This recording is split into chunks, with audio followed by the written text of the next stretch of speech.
میری طبیعت خراب ہونے کی وجہ سے گھر والے مجھے ہسپتال لے گئے۔ وہاں ڈاکٹر نے مجھے 3 دن کے لیے ایڈمٹ کر لیا۔ میرے ساتھ والے بیڈ پر ایک بزرگ خاتون داخل تھیں۔ میں نے دیکھا کہ 3 دن تک کوئی بھی ان کی عیادت کو نہ آیا۔ اگر کوئی دوائی منگوانی پڑتی تو اس کے لیے بھی اجنبی لوگ ہی مدد کرتے تھے۔ ان 3 دنوں میں میرے بھائی نے اس بزرگ عورت کی اچھی خدمت کی۔ تیسرے دن جب میری چھٹی ہوئی تو وہ خاتون رونے لگی اور بولی مجھے دوبارہ ملنے ضرور آنا۔ گھر آ کر مجھے بار بار انہی کا خیال آ رہا تھا کہ ان کا خیال کون رکھے گا، ان کا کوئی اپنا ہے یا کہ وہ اکیلی ہے۔ میرے ذہن میں یہ تھا کہ شاید ان کے بیٹے شادی کے بعد الگ ہو گئے ہوں گے۔ بوڑھی ماں کو تنہا چھوڑ دیا ان لوگوں نے، کتنے بے مروت ہیں ان کے بیٹے۔ پھر سوچتی کہ ان کی بیویاں بھی کیسی ہیں جو اس بوڑھی عورت کو، جس کو میں دادی کہہ کر بلاتی تھی، اس کو چھوڑ کر اپنی زندگی سکون سے گزار رہی ہیں۔ لڑکیاں شادی کے بعد یہ کیوں بھول جاتی ہیں کہ جو ماں باپ چھوڑ کر وہ آئی ہیں وہی انہیں ساس سسر کے روپ میں مل گئے ہیں۔ مگر یہ میری سوچ تھی، لیکن جب میں ان سے دوبارہ ملی تو سب کچھ اس کے برعکس تھا۔ بہت اصرار کے بعد آخر میں نے بھائی کو منا ہی لیا۔ جب میں ان خاتون سے دوبارہ ملی تو وہ بہت خوش ہوئی کہ کوئی مجھ سے ملنے آیا ہے۔ میں نے ذرا ڈرتے ڈرتے ان سے سوال کیا، میں آپ سے کچھ پوچھنا چاہتی ہوں، کیا آپ مجھے بتانا پسند کریں گی؟ ہاں بیٹی، کیوں نہیں، پوچھو، ضرور بتاؤں گی۔ تو پھر دادی جی پہلے یہ بتائیں کہ آپ کے بیٹے بہو کوئی بھی آپ کو ملنے نہیں آتا؟ کیا وہ سب آپ کو بھول گئے ہیں؟ میری بیٹی، الفاظ انہوں نے دہرائے، بھول گئے، اور ساتھ ہی آنکھوں سے نہ ختم ہونے والے آنسو نکل پڑے، جیسے ان کے آنسو صدیوں سے بے قرار تھے۔ اس عورت کا انگ انگ بتا رہا تھا کہ اس کی جوانی درد میں گزری ہے، اس کی عمر رسیدہ زندگی کسی پچھتاوے کی آگ میں جل رہی ہے۔ اس نے دکھوں میں دبی ہوئی ایک لمبی آہ کے ساتھ بتانا شروع کیا، میری 3 بیٹیاں اور ایک ہی بیٹا تھا، وہ تینوں بیٹیوں سے چھوٹا تھا۔ میرا شوہر ایکسیڈنٹ میں اس دنیا میں غم جھیلنے کو مجھے بچوں سمیت تنہا چھوڑ گیا۔ اب میرا واحد سہارا میرا بیٹا تھا۔ میرے بیٹے کا نام ذیشان تھا۔ میں نے اپنے بیٹے اور تینوں بیٹیوں کی کفالت کے لیے لوگوں کے گھروں میں کپڑے سلائی کرنا شروع کر دیے۔ بچیاں بڑی ہوئیں تو انہیں بھی سلائی کی طرف لگا دیا۔ یہ بھی اپنے بھائی کے مستقبل کے لیے میرا ہاتھ پٹانے لگی۔ میرا بیٹا ذیشان بہت دل لگا کر پڑھتا تھا، نہ کوئی شرارت، نہ کبھی کسی سے لڑائی جھگڑا۔ وہ تو بس یہی کہتا، امی میں آپ کی سب پریشانیاں ختم کر دوں گا۔ میرا بیٹا میٹرک کے امتحان سے فارغ تھا تو کہنے لگا، امی میں گھر میں فارغ ہوں، کیوں نہ کشمیر آنٹی کے گھر کچھ دن کے لیے چلا جاؤں۔ میں نے بھی منع نہ کیا اور جانے کی اجازت دے دی۔ وہاں گئے ہوئے اسے ابھی 1 ہفتہ ہی ہوا تھا کہ میری بہن کا پیغام آیا کہ تمہارا بیٹا بہت تنگ کرتا ہے، بہت بدتمیز ہے، جب سے چاہتا ہے بے ہوش ہو جاتا ہے اور الٹی سیدھی باتیں بھی کرتا ہے، مہربانی کرو اور آ کر اپنے بیٹے کو لے جاؤ۔ مجھے بہت پریشانی ہوئی کہ میرا ذیشان تو ایسا تو نہیں تھا، ضرور میری بہن اس سے تنگ آ گئی ہوگی، اس لیے ایسا کہہ رہی ہے۔ میری تینوں بیٹیاں کہنے لگیں، امی آپ جاؤ اور بھائی کو واپس لے آؤ۔ میں سوچ رہی تھی کہ اگر کشمیر ذیشان کے پاس جاؤں تو بچیاں اکیلی ہو جاتی، لیکن مجھے میری بچیوں نے حوصلہ دیا کہ امی آپ ہماری فکر نہ کریں، ہم اپنا خیال رکھ سکتی ہیں، آپ جائیں اور ذیشان بھائی کو لے آئیں۔ اللہ کے سپرد کر کے میں بچیوں سے 1 دن اور 1 رات کے لیے دور ہو گئی۔ کشمیر جا کر دیکھا تو میں حیران رہ گئی کہ واقعی یہ ذیشان کو کیا ہو گیا۔ اس کی عادتیں بالکل بدل چکی تھی۔ میں نے اپنی بہن سے پوچھا کہ ٹھیک بتاؤ اسے کیا ہوا تھا جس کی وجہ سے یہ ایسا کر رہا ہے، تو اس نے بتایا کہ مجھے تو لگتا ہے کسی ہوائی چیز کا سایہ ہو گیا ہے اس پر۔ ہوائی چیز یعنی جنات، چڑیل وغیرہ کا۔ ہاں بہن، ہمارے پیچھے والی پہاڑی کے بارے میں عجیب و غریب داستانیں مشہور ہیں۔ اکثر رات کو وہاں رنگ برنگی روشنیوں کے ساتھ ناچ گانے کی بھی آوازیں آتی رہتی ہیں۔ اس کو میں نے منع کیا تھا کہ ذیشان بیٹا جہاں چاہو گھومو پھرو، مگر اس پہاڑی کی طرف مت جانا۔ میرے منع کرنے کے باوجود یہ وہاں چلا گیا، تب سے اس کی حالت ایسی ہو گئی ہے۔ یہ تو شکر ہے خدا کا کہ رات کو نہیں گیا، ورنہ یہ زندہ واپس نہ آتا۔ اسی حالت میں اپنے بیٹے کو لے کر گھر آ گئی۔ یہاں آ کر بھی اس کو بے ہوشی کے دورے پڑنے لگے۔ آج پھر ذیشان کو دورہ پڑا تو پڑوسن عورت جو میرے پاس بیٹھی ہوئی تھی وہ بولی، بہن تمہارا بیٹا بھی لڑکیوں کی طرح ڈرامے کرنے لگا ہے۔ اکثر شادی سے پہلے لڑکیوں کو جن بھوت کے دورے پڑتے ہیں، یہ سننے میں آیا ہے، مگر کسی لڑکے کو بھی یہ شے ہو سکتی ہے؟ ہاجرہ بہن، کہیں تمہارا بیٹا کسی لڑکی کو دل تو نہیں دے بیٹھا؟ وہ عورت اکثر ایسی ہی باتیں کرتی تھی۔ اب تو مجھ غریب کو عادت ہو گئی تھی اس کی باتیں سننے کی۔ میں اپنے بیٹے کا علاج بھی نہیں کروا سکتی تھی، کیونکہ پیسوں کے بغیر تو ڈاکٹر بات کرنا بھی پسند نہیں کرتے۔ گھر کے چھوٹے موٹے اخراجات ہی ہمارے لیے بہت بھاری تھے۔ بجلی، گیس کا بل، یہ تو خدا کا شکر تھا کہ سر چھپانے کے لیے چھوٹا سا گھر اپنا تھا۔ صحن بھی چھوٹا سا تھا، جس میں صرف ایک تو چارپائی ہی بچتی۔ اس تنگ دستی میں ذیشان کی بیماری پریشانی کا باعث بنی تھی۔ ذیشان کو جب جب دورہ پڑتا، وہ کبھی بال نوچتا، کبھی موٹی موٹی آنکھیں نکالتا۔ اصل میں اس کی آنکھیں چھوٹی تھی، لیکن جب دورے میں حالت خراب ہوتی تو آنکھیں موٹی اور اتنی سرخ ہو جاتی کہ دیکھنے والا گھبرا جاتا۔ میری چھوٹی بیٹی ہر وقت دن رات بھائی کے ساتھ رہتی تھی، اس کی صحت کی دعائیں کرتی۔ ویسے تو تینوں بہنیں بھائی پر جان نچھاور کرتی، مگر چھوٹی والی پہلے بھی بھائی کے ساتھ سہیلیوں کی طرح ہر بات شیئر کرتی تھی۔ دونوں بہن بھائیوں میں بہت پیار تھا، مگر ذیشان اب اس سے کم ہی باتیں کرتا تھا۔ کئی بار ذیشان نے اس کو ڈرایا بھی، لیکن بہنیں کبھی بھی بھائیوں کو تکلیف میں نہیں چھوڑتی۔ میں ماں ہونے کے ناطے کئی بار ہاتھ جوڑتی۔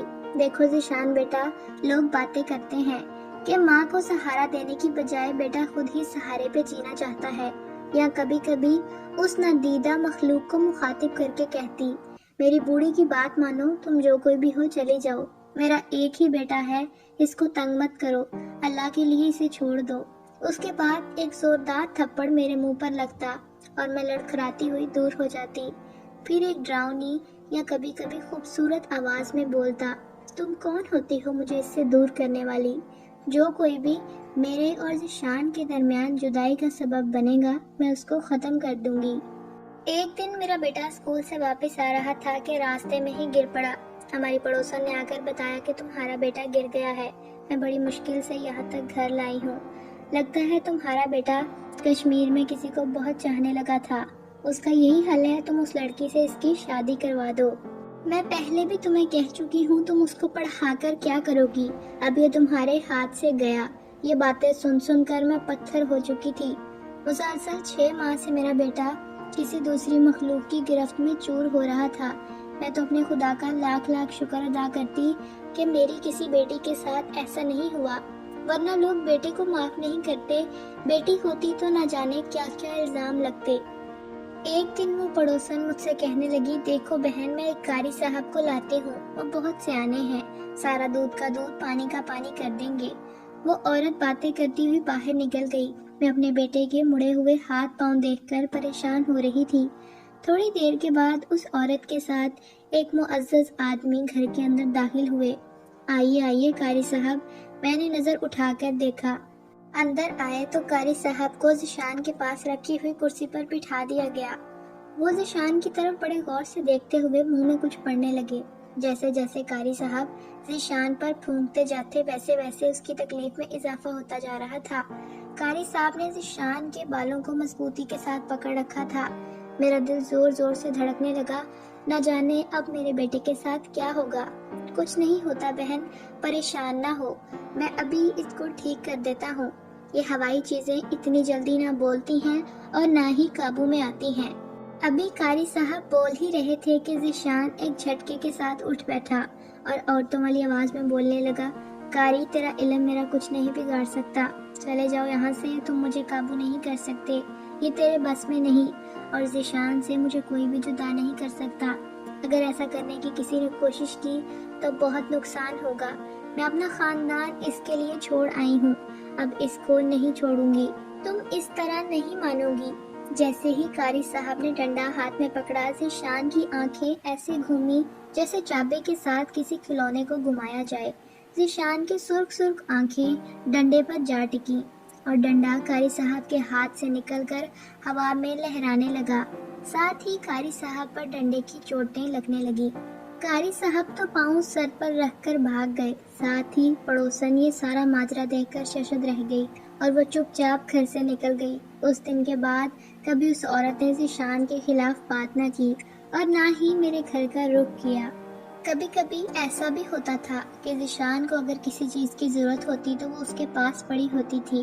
اگر گھر میں کھانے پکانے کو کچھ نہ ہوتا تو ذیشان کچن میں جاتا اور پھر واپس آ کر کہتا، جاؤ جو چیز چاہتا ہے وہ پکاؤ۔ تو میں بہت حیران ہوتی اور ساتھ ہی خوش بھی کہ پیسے خرچ کیے بغیر ہر چیز مجھے مل جاتی ہے۔ بس پھر مجھ غریب بے بس عورت کی آنکھوں پہ لالچ کی پٹی بن گئی تھی۔ میں نے جان بوجھ کر اپنے بیٹے کا علاج نہ کروایا، کیونکہ جو چیزیں ہمیں بغیر پریشانی کے مل رہی تھی وہ چھوٹ جائیں گی۔ پہلے ہمارے گھر میں کئی کئی دن فاقے رہتے تھے، اب ہمارے گھر میں کھانے کو سب کچھ مل رہا تھا۔ میں اس سہولت کو گنوانا نہیں چاہتی تھی۔ اب تو ذیشان کو بہت کم دورے پڑتے تھے، کبھی کبھی شرارت کرتا تھا، ہم کچھ دیر کے لیے پریشان ہو جاتے، پھر سب کچھ ٹھیک ہو جاتا تھا۔ اب صرف ذیشان کی شرارتیں ہی باقی رہ گئی تھی۔ میں نے بھی اب اس پر توجہ دینی چھوڑ دی تھی، کیونکہ وہ باقاعدگی کے ساتھ پڑھائی کرتا۔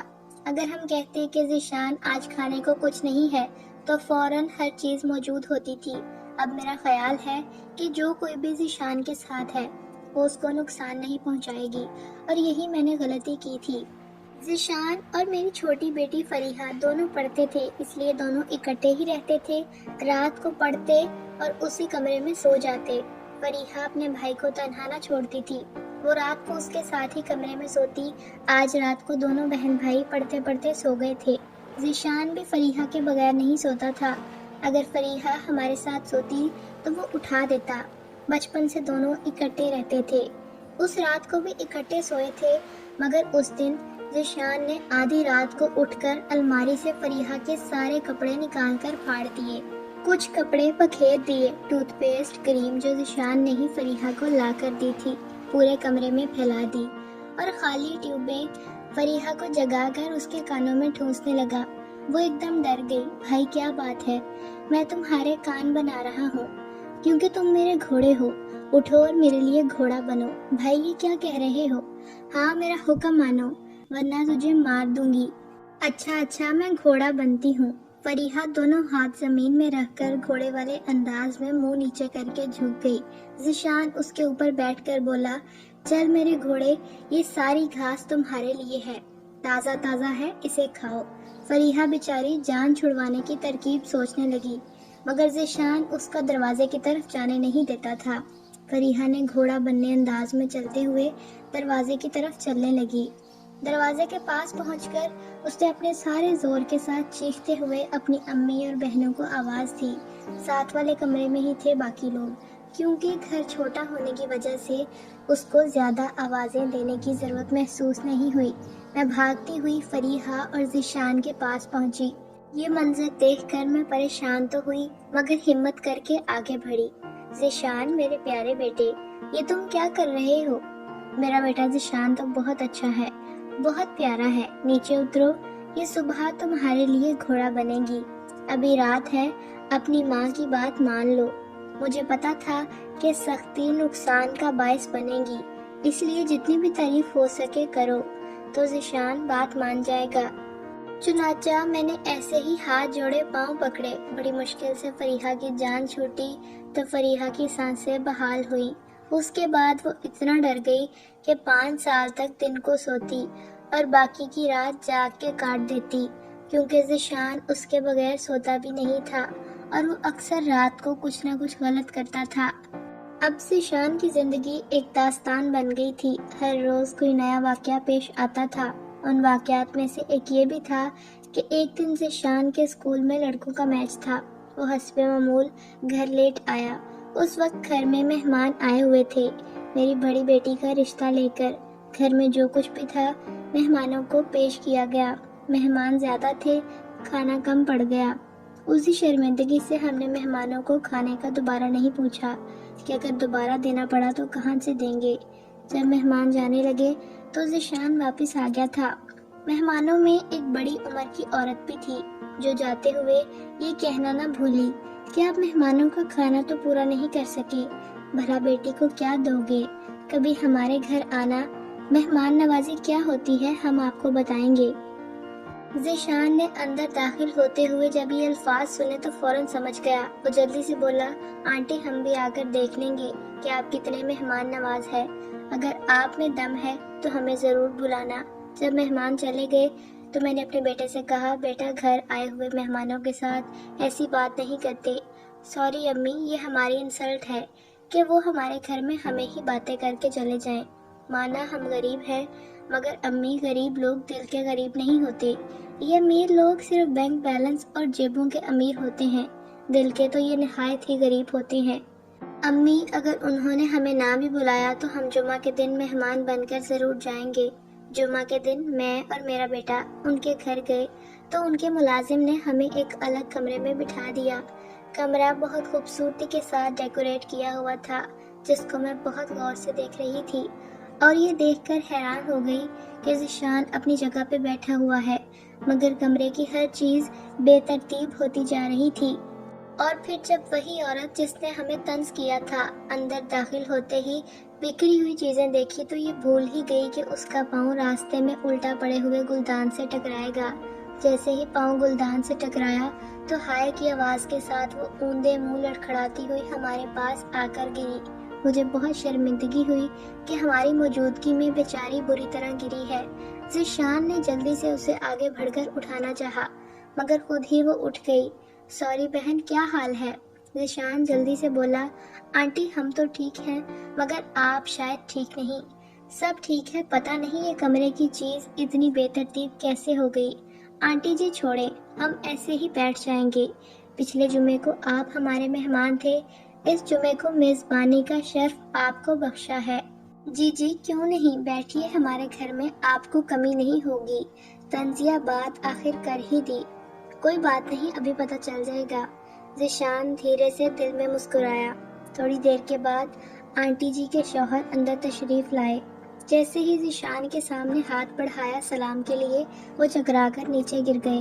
پیچھے سے آتی ہوئی ان کی بیٹی، جس کے ہاتھ میں مشروبات کی ٹرالی تھی، باپ کے گرتے ہی ان کی ٹانگ ٹرالی سے جا لگی، ساتھ ہی مشروبات والی ٹرالی الٹ گئی اور لڑکی ٹرالی کو سنبھالتے ہوئے خود بھی زمین پر جا پڑی۔ کمرے میں بچھی ہوئی قالین پانی کی وجہ سے خراب ہو گئی۔ کیا بات ہے انکل؟ ذیشان نے جلدی سے اٹھاتے ہوئے پوچھا۔ کچھ نہیں بیٹا، ایسے ہی چکر آ گیا تھا، اس سے پہلے تو ایسا کبھی نہیں ہوا۔ انکل آپ اپنے مہمانوں کا استقبال ایسے کرتے ہیں، کیا خوب انداز ہے آپ کا، اس سے پہلے میں نے ایسا استقبال نہیں دیکھا۔ میں تو سمجھ گئی تھی کہ یہ ساری خرابیاں ذیشان کی ہی پیدا کی ہوئی ہیں۔ میں اس کو منع بھی نہیں کر سکتی تھی کیونکہ گھر سے آتے ہوئے اس نے کہا تھا کہ مجھے آج آپ نے نہیں روکنا اور نہ ہی ٹوکنا ہے۔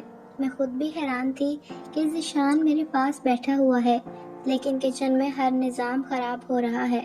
سارا سالن گر گیا، فریج سے ہر چیز غائب، ٹھنڈا پانی بھی گرم ہو گیا، پورے گھر میں ہلچل مچی ہوئی تھی۔ یہ ساری معلومات ذیشان مجھے کمرے میں بیٹھے بیٹھے بتاتا جا رہا تھا۔ جتنی روٹیاں پکتی تھی ساری غائب ہو جاتی۔ تنگ آ کر انہوں نے چاول بنا لیے اور جلدی جلدی برتنوں میں ڈال کر پیش کر دیے تاکہ اب پھر کوئی گڑبڑ نہ ہو جائے۔ اور پھر کچھ پریشانی اور کچھ سکون کے ساتھ آنٹی جی ہمارے پاس آ کر بیٹھ گئیں۔ ذیشان نے میری طرف دیکھتے ہوئے برتنوں کی طرف اشارہ کیا کہ یہ بھی خالی ہیں۔ آئیے نا آنٹی جی ہمارے ساتھ۔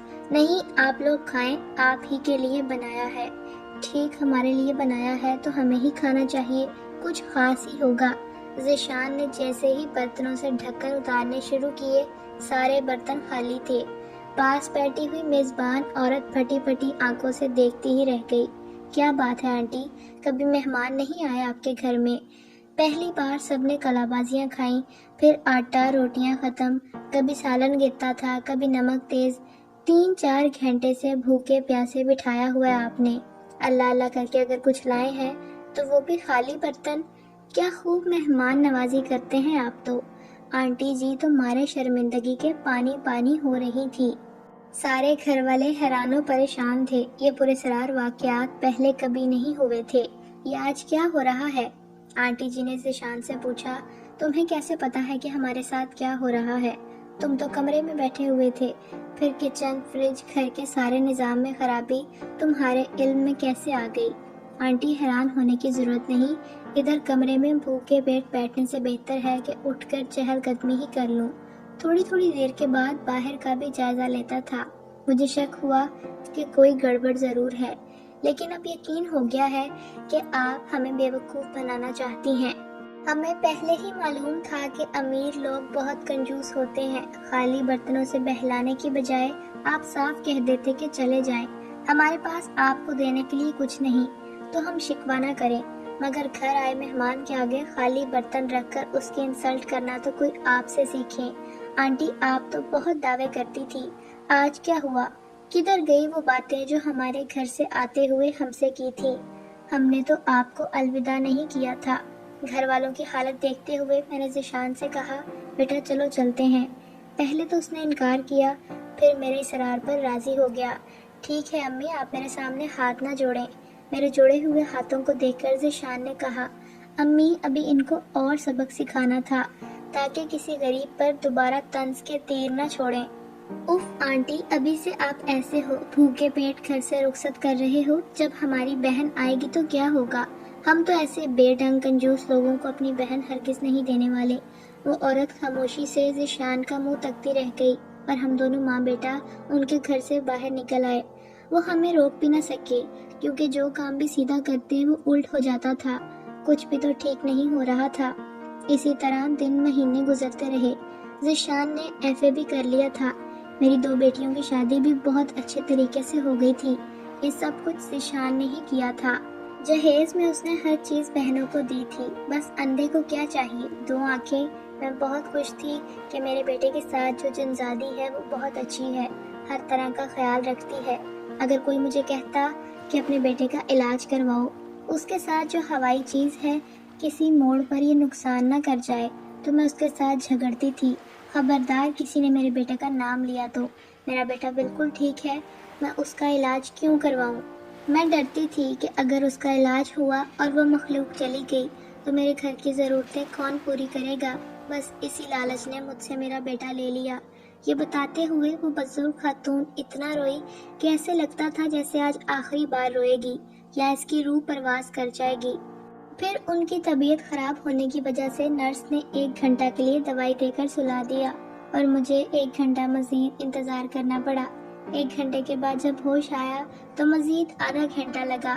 جب ٹھیک طرح سے ہوش آ گیا تو میں سامنے بیٹھی ہوئی تھی۔ مجھے دیکھ کر مسکراتے ہوئے بولی، بیٹا ابھی تک آپ ادھر ہی ہو؟ ہاں دادی جی، ابھی آپ کی کہانی مکمل نہیں ہوئی۔ ہاں بیٹی، آگے زیادہ بولنے کی مجھ میں ہمت نہیں۔ مختصر سا ایک اور میں اپنے بیٹے کا واقعہ سناتی ہوں۔ اب میری زندگی صرف چند سانسوں کی امانت ہے، نہ جانے کون سی سانس آخری ہو جائے۔ ایک دن ذیشان باہر سے واپس اپنے گھر کی طرف آ رہا تھا کہ چند آدمی کھڑے باتیں کر رہے تھے۔ جب ذیشان ان کے پاس سے گزرا تو بولے، دیکھو یہ بڑا بنا پھرتا ہے، کہتا ہے کہ میں بڑے بڑوں سے مقابلہ کر سکتا ہوں۔ باتیں اس کی سنو تو گھر اس کا دیکھو، آج تک مکان نہیں بنا سکا۔ میں حیران ہوں یہ باتیں ذیشان نے برداشت کیسے کی۔ گھر آیا تو آنکھیں سوجی ہوئی تھی، اتنی سرخ تھی جیسے خون کر کے آ رہا ہو۔ آتے ہی بولا، میں نے پہلے اس بارے میں نہیں سوچا، لیکن امی اب میں نے سوچ لیا ہے، اپنے علاقے کی سب سے بڑی کوٹھی ہماری ہوگی۔ ٹھیک 10 دن کے بعد کافی دیر تک غصے میں لال اپنے آپ سے باتیں کرتا رہا، جیسے کوئی اور بھی شامل ہو اس کی گفتگو میں۔ پھر جب کمرے سے باہر آیا تو بالکل نارمل تھا، جیسے پہلے ہوا کرتا تھا، اور میرے پاس بیٹھا، پھر اٹھ کر کمرے میں چلا گیا، پھر اس انداز میں باہر آیا جیسے کسی کو الوداع کر رہا ہو۔ اور واقعی میں اس نے اپنی جنزادی کو الوداع کیا تھا، سیٹھ سمان کی کوٹھی میں۔ سیٹھ سمان ہمارے علاقے کا سب سے بڑا امیر تھا اور کام اس کا تھا کالا دھندا۔ ناجائز دولت سے اس نے 3 کوٹھیاں بنوائی ہوئی تھی۔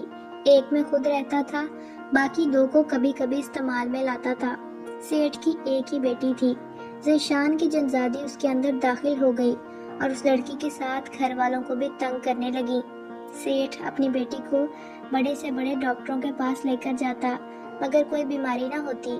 اس کی بیٹی پاگلوں کی حرکتیں کرتی تھی، کبھی کہتی بابا یہ گھر چھوڑ دو ورنہ وہ مجھے مار دے گی۔ سیٹھ بہت پریشان ہوتا، بیٹی تم کو کوئی نہیں مارے گا، ہم تمہارے ساتھ ہیں۔ اس لڑکی کو بھی دورے پڑتے تھے، اس کے ہاتھ پاؤں مڑ جاتے۔ ماں باپ اس کی حالت سے بہت پریشان ہوئے،